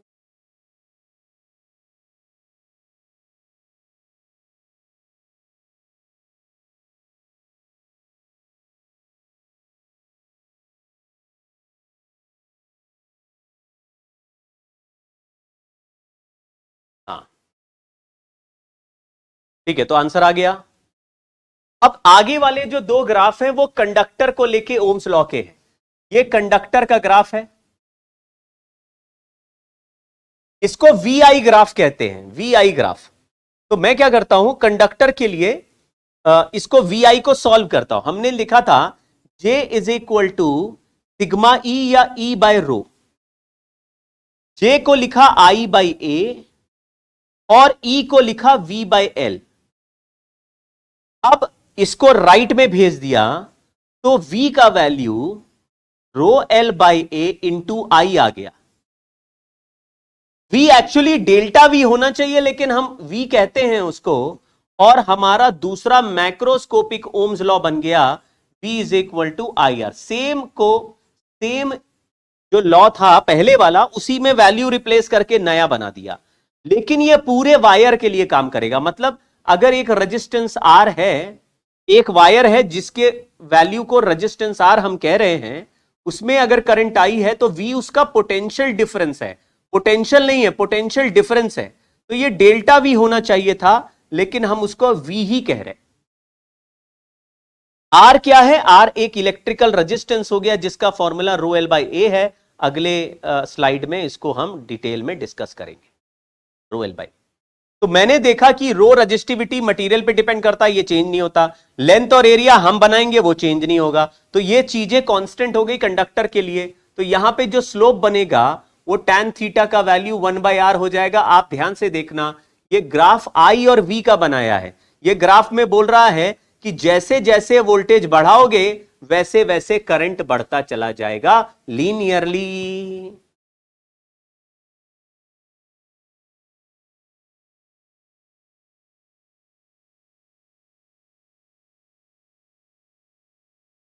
लीनियरली बढ़ता चला जाएगा।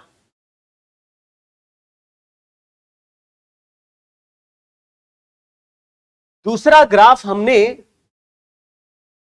सेमीकंडक्टर जंक्शन डायोड के लिए बनाया है। जंक्शन डायोड, जंक्शन डायोड वो होते हैं जिसमें ऐसे वाला डायग्राम आपको बना रहता है। जैसे रेजिस्टेंस, इलेक्ट्रिकल रेजिस्टेंस जो कंडक्टर के होते हैं उसका शेप इस तरह का डायग्राम में बना रहेगा, और जो जंक्शन डायोड होते हैं उसमें ऐसे एरो जैसा बना रहता है। उसमें इस तरफ करंट फ्लो कराते हैं, यानी हायर से लोअर फ्लो कराते हैं, तो इसको बोलते हैं फॉरवर्ड बायस।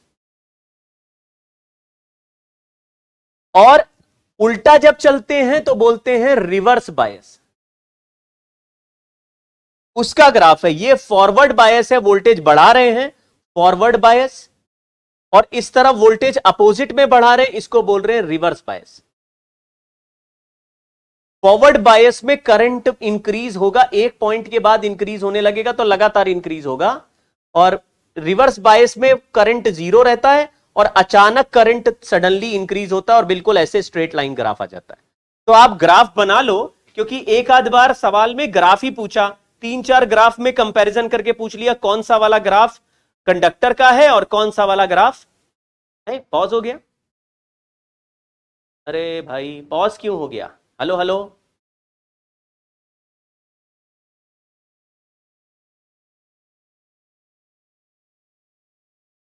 लैग हो रहा है, लैग।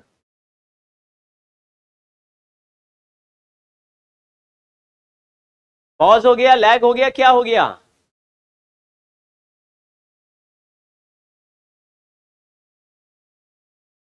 लोडिंग दिखा रहा है, चलो सब ठीक है।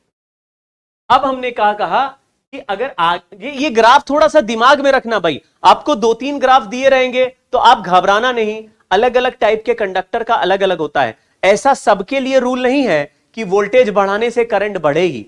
कभी कभी ऐसा होता है कि वोल्टेज बढ़ा रहे हैं लेकिन करंट नहीं बढ़ रहा है, फिर सडनली करंट तेजी से बढ़ रहा है।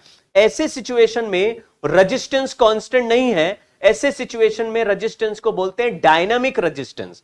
लेकिन ऐसे कंडक्टर को बोलते हैं नॉन ओमिक कंडक्टर, जो कि ओम्स लॉ फॉलो नहीं कर रहे। इसमें V is equal to IR नहीं हो रहा, स्ट्रेट लाइन नहीं है, फिर भी हम dV बाई DI करके हम रेजिस्टेंस का इंस्टेंटेनियस वैल्यू निकाल सकते हैं।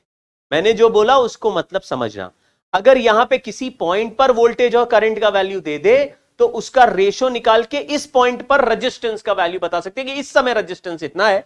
हालांकि सेमीकंडक्टर में रेजिस्टेंस कोई फिक्स नहीं होता, फिर भी हम लोग अलग अलग पॉइंट पे रेजिस्टेंस निकाल सकते हैं इसी फॉर्मूले से। ये हो गया non ohmic conductor, non ohmic, non ohmic conductor क्या? Non ohmic substance. और कंडक्टर जो है, मेटल जो है, वो ओमिक कंडक्टर्स हैं, वो ओम्स लॉ फॉलो कर रहे हैं। ओम्स लॉ है V is equal to IR।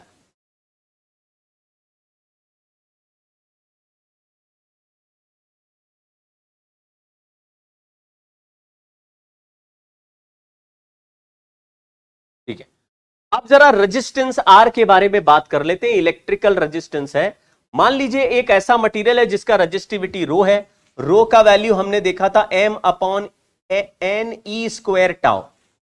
ये केवल टेम्परेचर के साथ बदल सकता है, अदरवाइज ये पूरा कांस्टेंट रहता है। हमने क्या देखा कि इस रेजिस्टेंस में रो L और A हमको पता है, तो रेजिस्टेंस R का value rho L by A आपको याद कर लेना।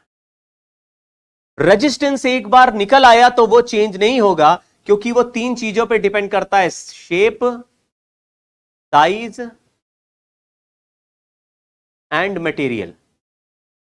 लेकिन मटेरियल के साथ साथ टेम्परेचर पर भी डिपेंड करता है, क्योंकि मटेरियल का जो रेजिस्टिविटी रो है वो खुद टेम्परेचर का फंक्शन है। तो आपको अगर किसी का रेजिस्टेंस बदलना है तो क्या बदलोगे? आप कह दो भाई कॉपर की जगह आयरन का ले लेंगे, आयरन की जगह टंगस्टन ले लेंगे, तो अलग मटेरियल लोगे तो रेजिस्टेंस अलग आएगा, चाहे शेप सेम हो। या लेंथ एरिया बदल देंगे तो रेजिस्टेंस बदल सकता है, या टेम्परेचर बदल देंगे तो भी रेजिस्टेंस बदल सकता है। तो 4 चीजों पे रेजिस्टेंस डिपेंड कर रहा है।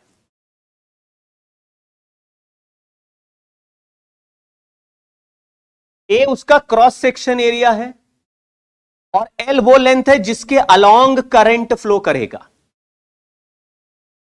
लेकिन रेजिस्टेंस करंट पर डिपेंड नहीं कर रहा, ना ही वोल्टेज पे, वो कांस्टेंट है।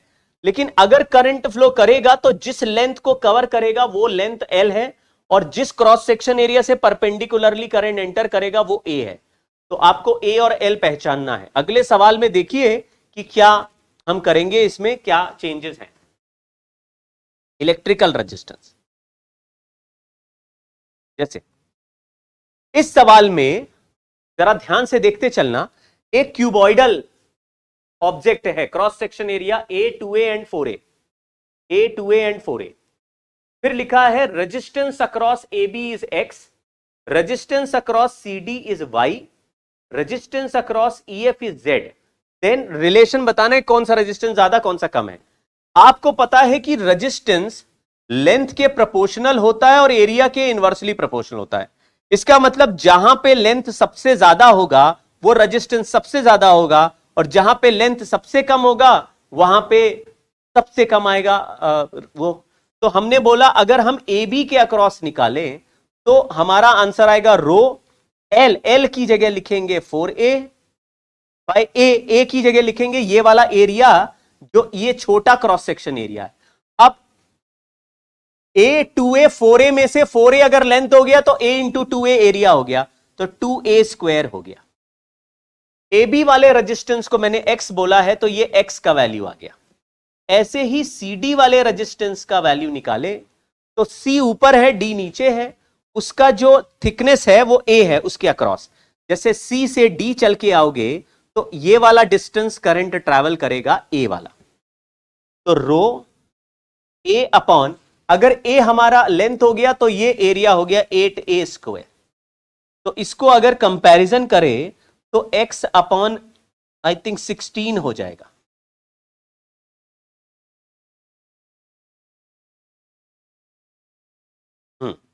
और अगर मैं आर ई एफ लिखूं तो ई एफ में जो लेंथ बन रही है ई से एफ के बीच में वो 2A है, तो rho into 2A upon 4A square है।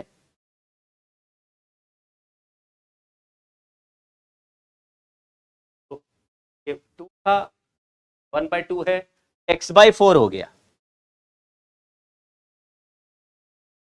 तो हमको ये वैल्यू दिया है y और ये वैल्यू दिया है z। मुझे देखने में ये लग रहा है कि x सबसे बड़ा है, उसके बाद z है, उसके बाद y है।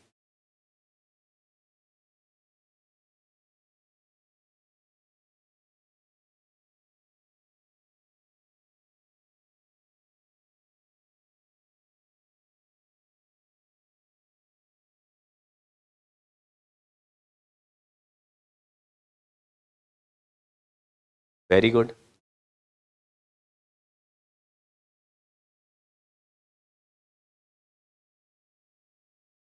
एक और क्वेश्चन कर लेते हैं। लिखा है क्वेश्चन में a wire of length 8 metre long, uniform cross section area 8 millimetre square, has a conductance G of 2.45 ohm inverse, the resistivity of the material is. अगर G का वैल्यू कंडक्टेंस होता है तो कंडक्टेंस का रेसिप्रोकल रेजिस्टेंस होता है। जैसे conductivity का रेसिप्रोकल रेजिस्टिविटी है, तो रेजिस्टेंस इज 1 अपॉन कंडक्टेंस।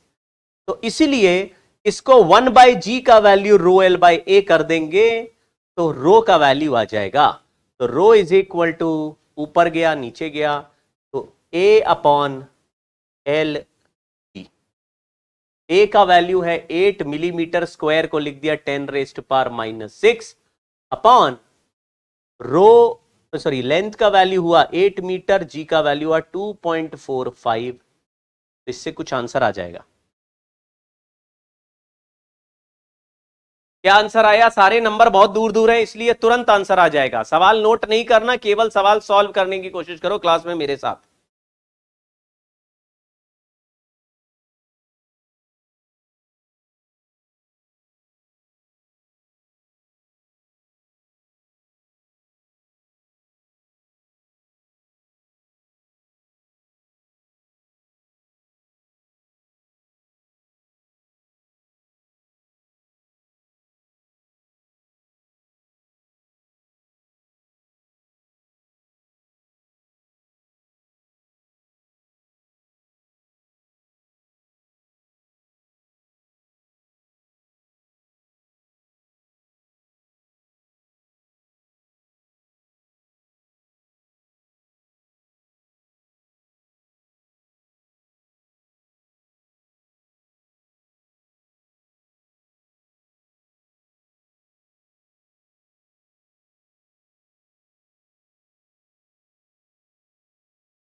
ठीक है, अब ये जो 2 पॉइंट लिखे हैं बच्चों, इसको नोट कर लो, ये अच्छे इंपॉर्टेंट पॉइंट है, इसमें बेस सवाल भी आते हैं और हमको डायरेक्टली इसके आंसर तुरंत आ जाएंगे, ये डिराइव नहीं करेंगे, आप खुद ही समझ लो इनको।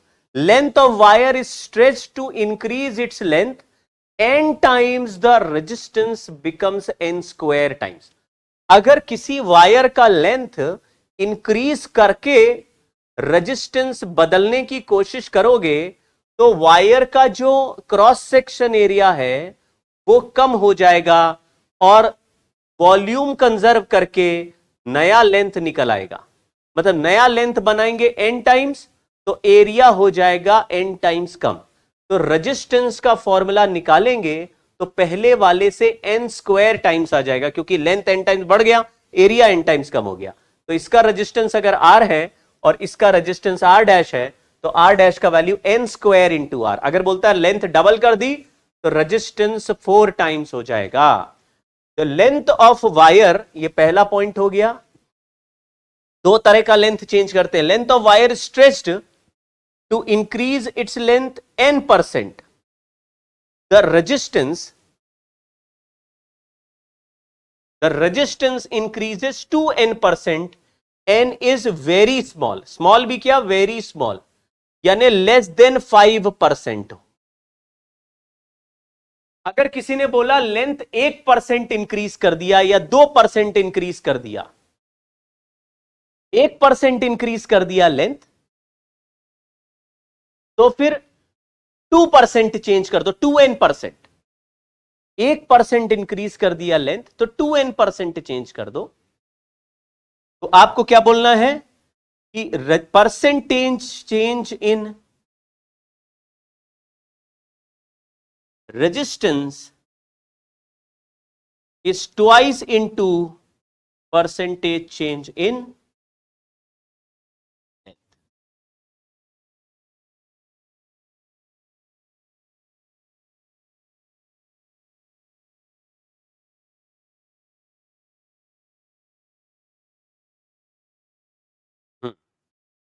चलिए, copper wire is stretched to make 0.5% longer, the percentage change in its electrical resistance if its volume remains unchanged is. बोलो जल्दी से, ये लास्ट ईयर आया है सवाल, बोलो क्या आंसर है।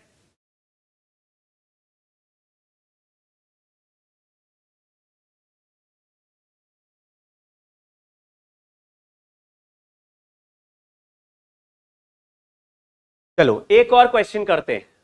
A metal wire of resistance 3 ohm is elongated to make a uniform wire of double of its previous length. Length double कर दिया, बड़ा चेंज करने से n स्क्वायर बोलना है, छोटा चेंज करने से 2n बोलना है।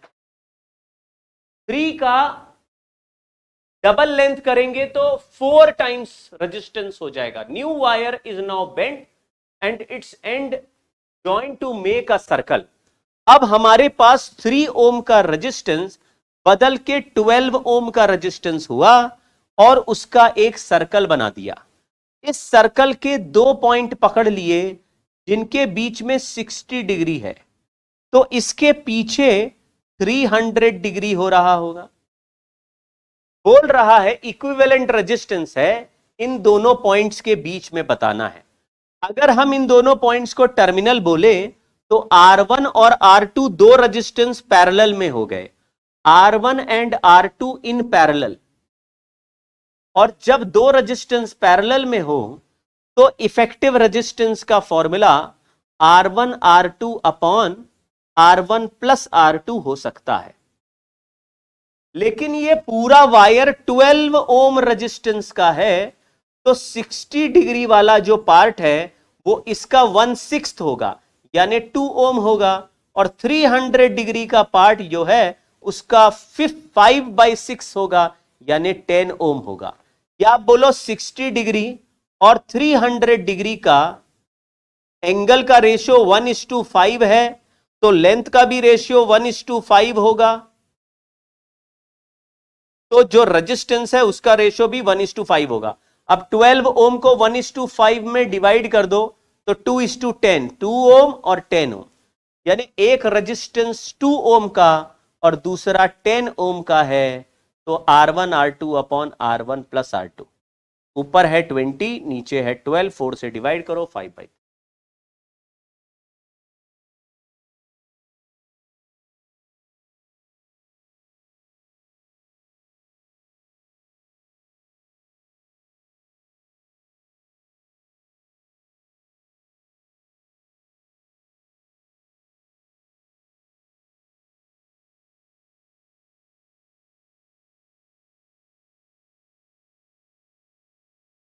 ठीक है भाई, अब ये चैट में तुम लोग जो बकवासबाजी कर रहे हो, तो मैं अब ऐसा करूंगा, चैट परमानेंटली रद्द करा दूंगा, यानी बोल दूंगा मुझे भी ना दिखे, क्योंकि नेगेटिविटी फैलाते हो यार। आपस में बात करो, इंस्टाग्राम आईडी दे रहे हो, कोई कह रहा है ईजे सर से पढ़ना है, कोई कह रहा है गेटी सर, ये सब बकवास बातें अब नहीं करो यार। हम लोग अब इतना सीरियस हो जाने चाहिए कि हमारे को सिलेक्शन दिखना चाहिए।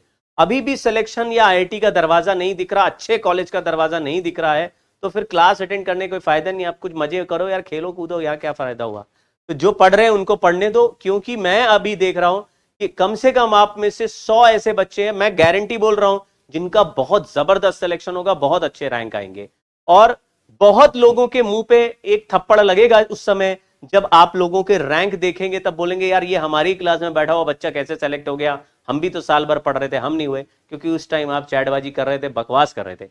तो बकवास नहीं करो, आप पढ़ने पे ध्यान दो, आपका सिलेक्शन हो जाएगा, तब मुझे थैंक यू बोलना। सारे टीचर्स, बाकी टीचर्स, एजे सर और फैजल सर, सबको थैंक यू बोलना।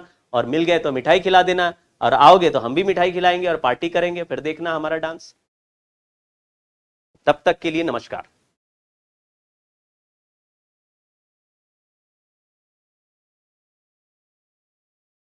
12 ओम ऋषभ देव, 12 ओम ऐसे आया, 12 ओम ऐसे आया कि 3 ओम के वायर को हमने डबल कर दिया। अभी अभी मैंने क्या बोला, लेंथ को अगर n टाइम्स करोगे तो रजिस्टेंस n स्क्वायर टाइम्स हो जाएगा, n स्क्वायर टाइम्स।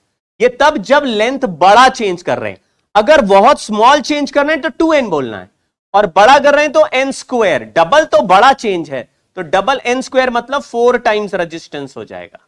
तो रजिस्टेंस 4 टाइम्स यानी 3 का 4 टाइम्स करेंगे तो 12 ओम हो जाएगा।